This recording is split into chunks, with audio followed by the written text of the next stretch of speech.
नमस्कार दोस्तों, कैसे हैं आप लोग। उम्मीद करता हूँ सब बढ़िया होंगे। मैं आपका दोस्त अंकित आज फिर एक नए कहानी के साथ आपके सामने आ गया हूँ।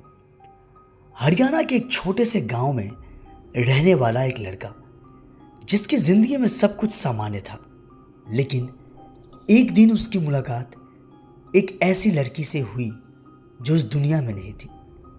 एक छोटे से पहाड़ी गांव में एक लड़का था, अर्जुन। स्कूल का छात्र, सीधा साधा, थोड़ा शर्मीला। अर्जुन का स्कूल एक पुरानी खंडहर सी बिल्डिंग में था, जहां हर दिन बच्चे पढ़ने आते थे। लेकिन इस स्कूल के बारे में एक अजीब अफवाह थी। कहते थे कि इस स्कूल के पीछे का जंगल किसी श्राप से ग्रस्त था। उस जंगल में जो भी अकेला जाता वह कभी लौटकर वापस नहीं आता। अर्जुन ने कई बार अपने दोस्तों से इन कहानियों को सुना था। हालांकि उसे भूत प्रेत पर यकीन नहीं था, लेकिन जब भी स्कूल के पीछे के जंगल का जिक्र होता, उसकी धड़कनें तेज हो जाती थी। एक दिन उसकी कक्षा में एक नई लड़की आई। उसकी शक्ल अजीब थी, आंखें गहरी, चेहरा बेहद पीला और मुस्कान कुछ खौफनाक सी। उसका नाम था रिया।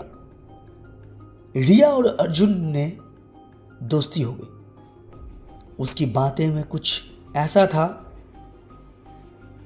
जिसने अर्जुन को उसकी तरफ खींच लिया। धीरे धीरे वो एक दूसरे के करीब आते गए और अर्जुन को पता ही नहीं चला कि कब उसकी दोस्ती एक गहरी चाहत में बदल गई। पर इस दोस्ती में कुछ अलग था। रिया हमेशा उसे शाम ढलते ही स्कूल के पीछे वाले जंगलों में आने को कहती। अर्जुन ने एक दो बार मना किया, लेकिन उसकी अजीब मुस्कान और रहस्यमय बातें उसे मना करने नहीं देती थी। एक दिन अर्जुन ने आखिरकार फैसला किया कि वो रागिनी के साथ जंगल जाएगा। जंगल का खौफनाक रहस्य। शाम के समय जब पूरा गांव अंधेरे में डूबा हुआ था, अर्जुन चुपचाप स्कूल के पीछे वाले जंगल में जा पहुंचा। वहां उसे रिया इंतजार करती मिल गई। उसके चेहरे पर एक अजीब चमक थी, जो रात के अंधेरे में कुछ ज्यादा ही डरावनी लग रही थी। अंजलि के अर्जुन के दिल में डर और सवाल का तूफान था, लेकिन रिया का साथ उसे हिम्मत दे रहा था। तुम्हें पता है अर्जुन, इस जंगल में कुछ ऐसा है जो किसी ने नहीं देखा, रिया ने गहरी आवाज में कहा। अर्जुन ने हिम्मत जुटाकर पूछा, क्या है यहां? रिया ने उसकी आंखों में देखते हुए धीरे से कहा, मैं इस जंगल की आत्मा हूं अर्जुन। उसकी आवाज ठंडी और रहस्यमय थी, जैसे किसी और दुनिया से आ रही हो। अर्जुन की सांसें थम गई। वह समझ नहीं पा रहा था कि यह सपना है या हकीकत। तुम भूत हो? उसने थरथराते हुए पूछा। रिया ने धीमे से मुस्कुराते हुए कहा, हां अर्जुन, मैं एक आत्मा हूं। इस जंगल में सालों से भटक रही हूं, किसी अपने की तलाश में, और तुम मेरी जिंदगी में फिर से प्यार की उम्मीद बनकर आए हो। अर्जुन का दिल धड़कने लगा, पर साथ ही डर भी उसे जकड़ रहा था। उसने खुद को संभालते हुए पूछा, तुम्हारा क्या मतलब है? रिया ने उसे समझाया कि उसकी आत्मा इस जंगल में तब तक कैद रहेगी जब तक कोई उसे सच्चा प्रेम नहीं करेगा। उसकी आत्मा को मुक्त तभी मिलेगी जब कोई इंसान उसे दिल से अपनाएगा। अर्जुन के लिए ये एक कठिनाई भरा मोड़ था। एक तरफ उसका डर था और दूसरी तरफ रिया का प्रेम। अर्जुन ने एक गहरी सांस ली और उसने कहा, मैं तुम्हें छोड़कर नहीं जा सकता, मैं तुम्हें मुक्ति दिलाऊंगा। पर यह इतना आसान नहीं था। जंगल के हर पेड़ के पीछे, हर छाया में अनगिनत आत्माएं छिपी थी। अर्जुन को एक खौफनाक खेल खेलना था जहां उसकी जान भी जा सकती थी। रिया ने उसे चेतावनी दी, अर्जुन, यह खेल बहुत खतरनाक है। अगर तुम एक भी गलती करोगे तो तुम्हारी आत्मा भी यहीं फंस जाएगी। अर्जुन ने साहस बटोरा और खेल में शामिल होने का फैसला किया। जंगल के अंदर अर्जुन के सामने खौफनाक परीक्षा रखी गई। सबसे पहले उसे रिया के अतीत को समझना था।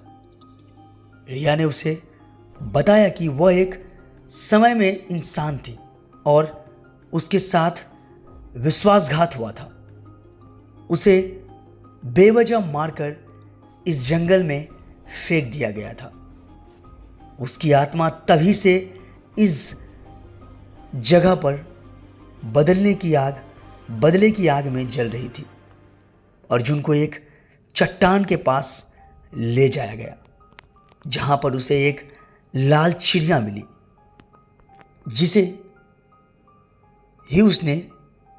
जैसे ही उसने चिड़िया को उठाया, अचानक चारों तरफ सन्नाटा छा गया और अचानक अंधेरा और गहरा हो गया। रिया की आवाज अब कहीं सुनाई नहीं दे रही थी। अर्जुन अकेला चिड़ियों को पकड़े हुए खड़ा था और उसके कानों में एक कक्स आवाज गूंज रही थी, तुम उसे मुक्त देना चाहते हो, तुम खुद की कुर्बानी के लिए तैयार हो जाओगे। अर्जुन का चेहरा पीला हो गया। उसे समझ में आ गया कि यह आत्मा उसकी जान चाहती है, लेकिन उसने ठान लिया था कि वो रिया को मुक्त करके रहेगा, चाहे उसकी अपनी जान ही क्यों ना चली जाए। आखिरी परीक्षा में अर्जुन को उस स्थान पर जाना था जहां रिया को मारा गया था। वो जगह जंगल के सबसे गहरे हिस्से में था जहां एक पुराना कौवा था। जैसे ही अर्जुन वहां पहुंचा, उसने देखा कि कुएं के पास रिया का शरीर पड़ा था। वही चिड़िया उसके हाथों में थी, वही चूड़ियां उसके हाथों में थी। ये देखकर अर्जुन की आंख में आंसू आ गए। उसने रिया के लिए प्रार्थना की और अपनी आंखें बंद कर ली थी। अचानक एक ठंडी हवा चली और उसने महसूस किया कि रिया उसकी ओर बढ़ रही है। तुम्हारे सच्चे प्रेम ने मुझे फिर से जीवन दान दिया है।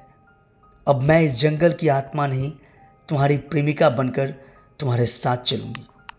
अर्जुन की आंख में खुशी के आंसू थे। दोनों ने एक दूसरे को गले लगाया और वो जंगल को कभी मौत का घर था, अब प्रेम की कहानी में बदल चुका था। अर्जुन और रिया अब साथ अपने जीवन की नई शुरुआत करने जा रहे थे। अर्जुन का प्रेम, उसका समर्पण और उसकी हिम्मत ने एक आत्मा को मुक्ति दी और उसे नया जीवन दान मिला।